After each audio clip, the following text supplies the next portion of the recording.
Hello bachcho, let's read the question. In a diffraction pattern due to a single slit of width A, the first minimum is observed at an angle 30 degree when light of wavelength 5000 angstrom is incident on the slit. The first secondary maximum is observed at an angle of. So बच्चों consider करना है हमें the diffraction due to a single slit. अब given है हमें question में कि slit width का एक्सप्रेशन है यहाँ by the symbol A and first minimum मिलता है हमें, this is first minimum at an angle 30 degree. अब बच्चों हम एंगुलर विड्थ को कैसे शो करते हैं, this is sine theta equals to lambda divided by a और हमें यूज करनी है वेवलेंथ की वैल्यू, मोनोक्रोमेटिक लाइट है 5000 एंगस्ट्रॉम। सो हमें बताना है कि जो फर्स्ट सेकेंडरी मैक्सिमम होगा उसका एंगुलर पोजीशन क्या होगा।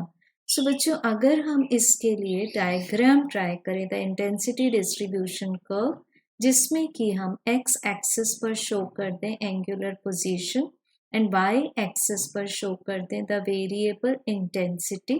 सो बच्चों हमें सबसे पहले तो सेंट्रल मैक्सिमम मिलेगा इस तरह से। So the angular position for the central maximum will be at origin 0। अब ये है हमारे पास में फर्स्ट सेकेंडरी मिनिमम जिसकी वैल्यू होगी lambda by A and left side में इसकी वैल्यू होगी माइनस लैम्डा बाय ए। इन दोनों पर ही इंटेंसिटी मिनिमम होगी। अब हमें फाइंड करनी है फर्स्ट सेकेंडरी मैक्सिमम की पोजीशन। तो इसके लिए फिर हम देखेंगे पहले तो second secondary minimum which is at, because ये जो टोटल वैल्यू है this is twice lambda divided by A and the value of second secondary minima is 2 lambda divided by a. So बच्चों हमें यहाँ से जो first secondary maxima की position मिलेगी that will be at 3 lambda divided by twice a.